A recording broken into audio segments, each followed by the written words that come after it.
Assalamualaikum warahmatullahi wabarakatuh. Selamat siang teman-teman semua. Senang bertemu lagi dengan semuanya.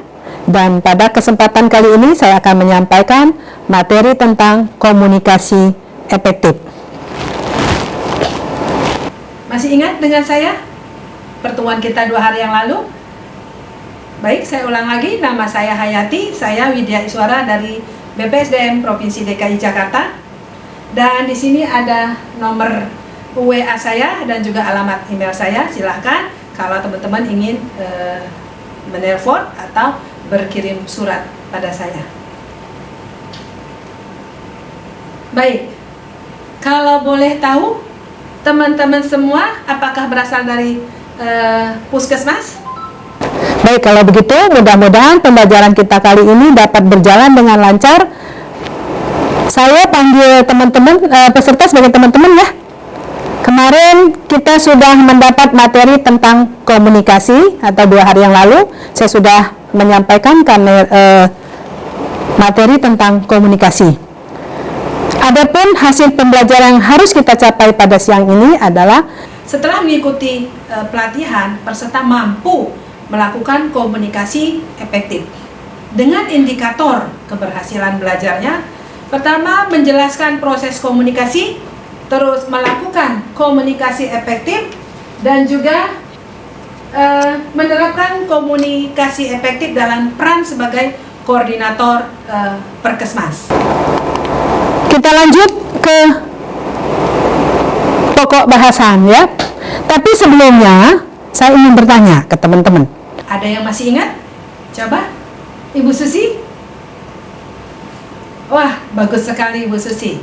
Masih ingat ya pembelajaran kita 2 hari yang lalu? Atau ada yang mau menambahkan lagi? Coba Pak Agus sebelah sini. Wah, bagus sekali juga Pak Agus ya.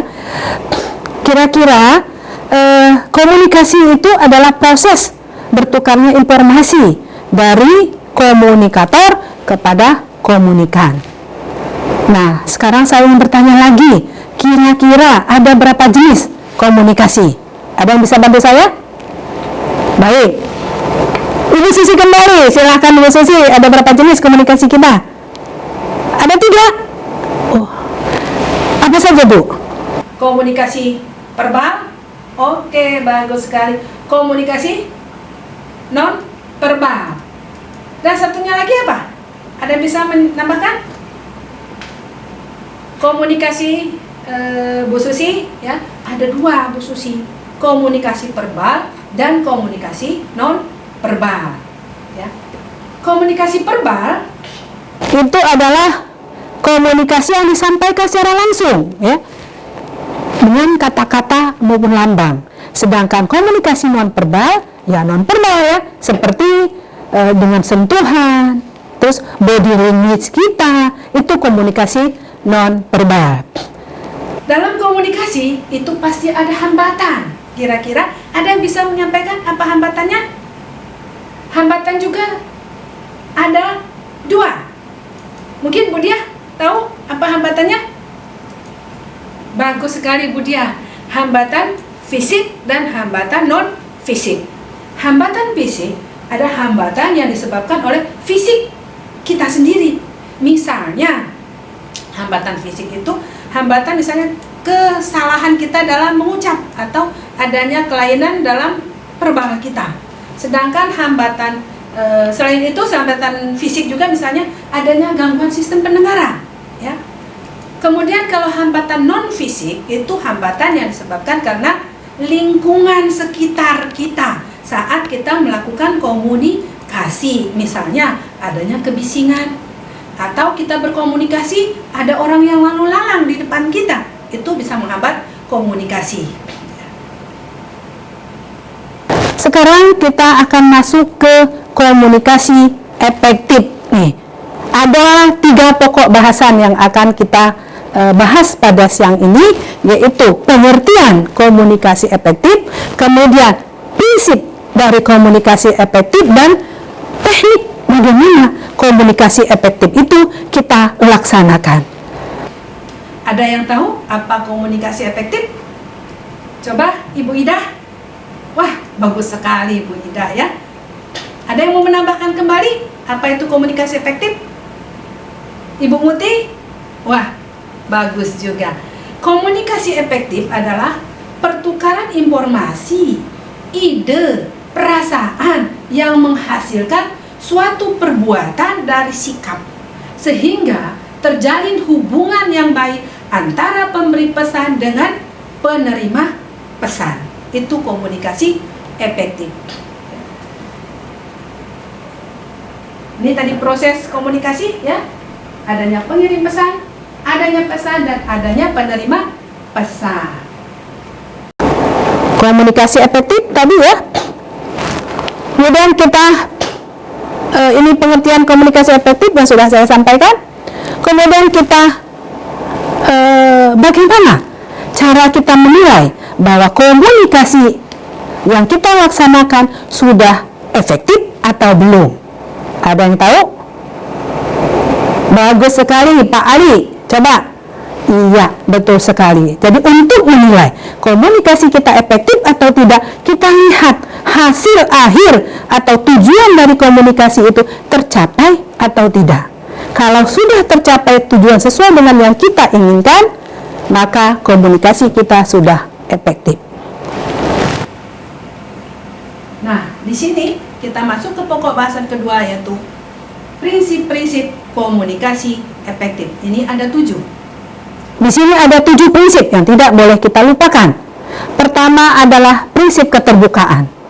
Terbuka di sini terbuka secara fisik dan psikologis kita. Ya, ini dapat menghasilkan komunikasi yang baik dan kita harus terbuka terhadap lawan bicara kita. Yang kedua adalah respect dan peduli terhadap lawan bicara. Ya. Respect dan peduli ini pada lawan bicara dan disasari dengan rasa hormat dan saling menghargai, ini merupakan kunci dalam sebuah komunikasi. Jadi kita harus respect kepada teman kita. Kalau kita tidak respect, maka komunikasi tidak akan berjalan lancar. Yang ketiga adalah empati. Bapak Ibu tahu apa itu empati? Empati adalah perasaan, ya. Kita dapat merasakan apa yang orang lain rasakan. Sehingga rasa empati ini adalah dengan cara apa? Menumbuhkan empati dengan cara mendengar yang baik, ikut merasakan, sehingga teman bicara kita akan menjadi nyaman terhadap komunikasi dengan kita. Yang keempat adalah perhatian atau care. Kalau kita bicara pada orang lain, tetapi kita tidak memperhatikan lawan bicara kita, maka teman kita tidak akan nyaman. Jadi perhatian ini adalah kemampuan kita untuk memperhatikan kepada lawan bicara kita, sehingga dia akan merasa senang kita perhatikan, dan lawan bicara kita akan merasa dihargai. Dan selanjutnya adalah sikap positif, menerima lawan bicara apa adanya, ya. Ini adalah kemampuan menerima lawan bicara kita apa adanya dan kita dengarkan dengan penuh perhatian. Jadi tidak dibuat-buat di sini, ya. Selanjutnya ada sikap mendukung. Dalam sebuah komunikasi, bila kedua belah pihak itu harus saling mendukung, saling support, sehingga tidak akan menimbulkan prasangka, ya. Sehingga teman bicara kita akan merasa nyaman dalam berkomunikasi dengan kita. Dan yang terakhir, ini juga paling penting, adalah rendah hati. rendah hati ini perlu kita bina, ya.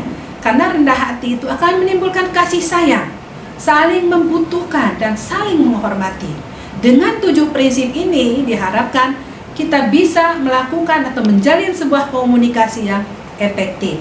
Baik, teman-teman, ada yang mau ditanyakan dengan materi yang saya sampaikan barusan?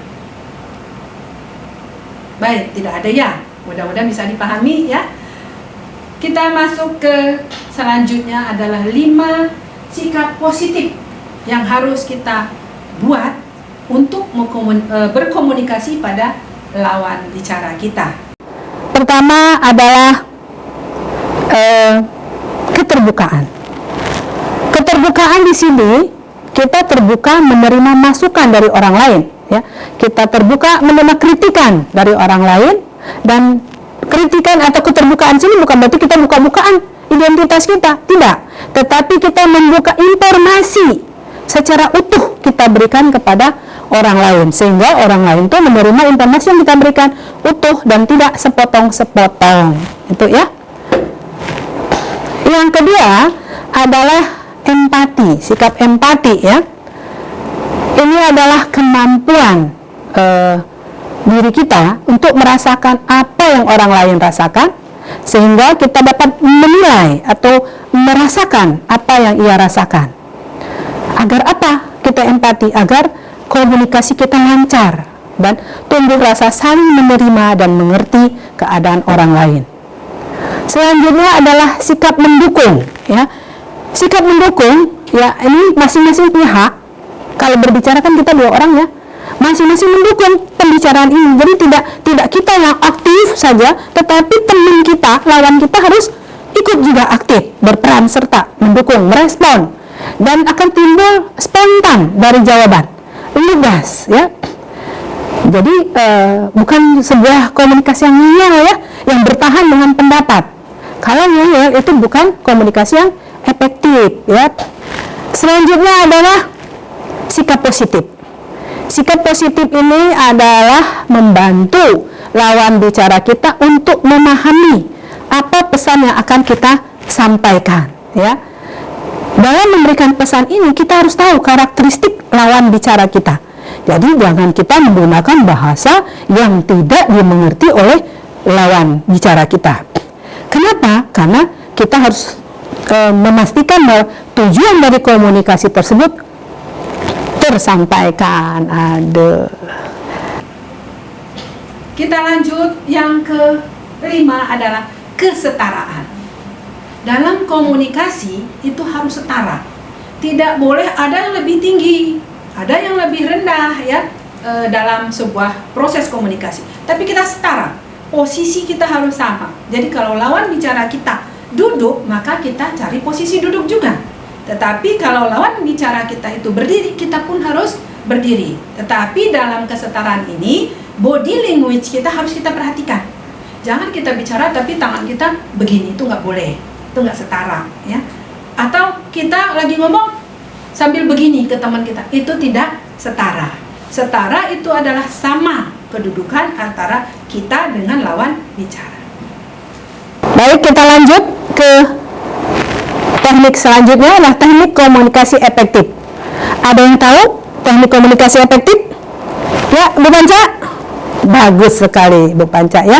Ada beberapa hal yang harus kita perhatikan agar komunikasi kita menjadi efektif. Pertama adalah ciptakan lingkungan yang kondusif. Lingkungan yang kondusif itu sangat mendukung terjadinya proses komunikasi, sehingga yang kita harapkan komunikasi menjadi lancar dan tujuan dari komunikasi dapat tercapai. Kemudian hargai penampilan dari lawan bicara kita. Jadi kita jangan melihat lawan bicara kita misalnya penampilan cantik baru kita ngobrol, tidak, tetapi terimalah dia apa adanya saat dia datang, supaya dia merasa dia dihargai dan komunikasi menjadi nyaman. Selanjutnya, posisi saat bicara. Ini saya ulang lagi ya, bahwa posisi saat bicara adalah posisi yang sangat menentukan. Tidak ada naik, tidak ada yang tinggi, tidak ada yang merasa direndahkan, sehingga komunikasi bisa lancar. Dan yang paling penting, kesamaan tujuan.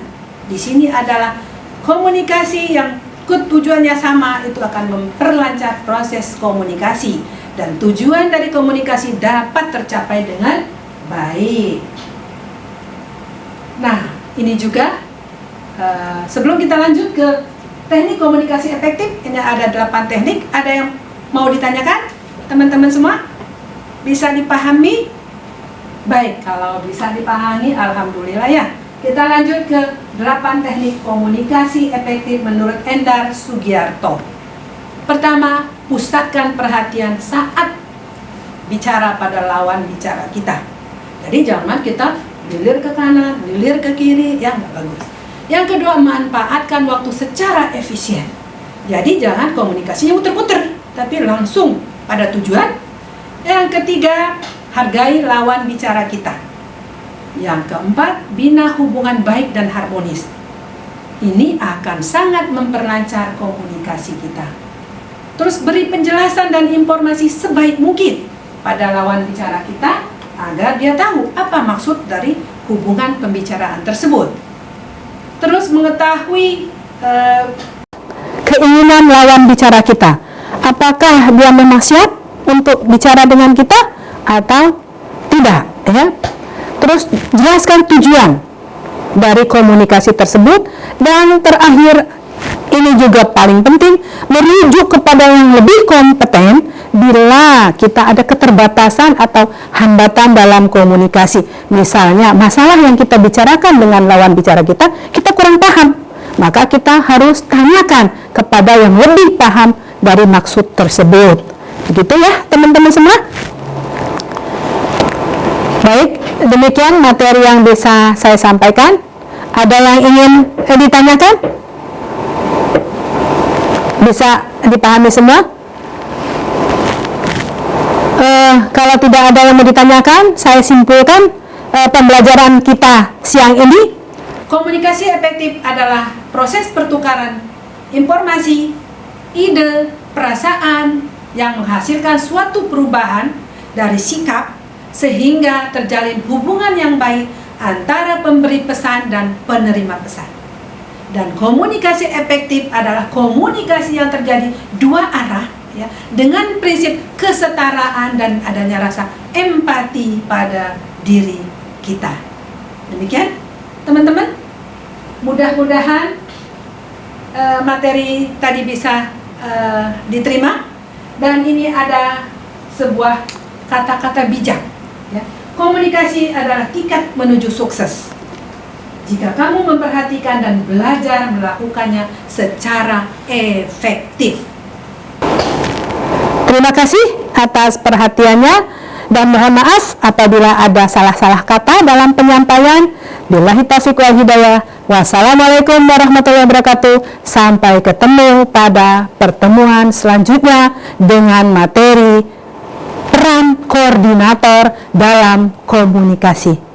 Assalamualaikum, selamat siang.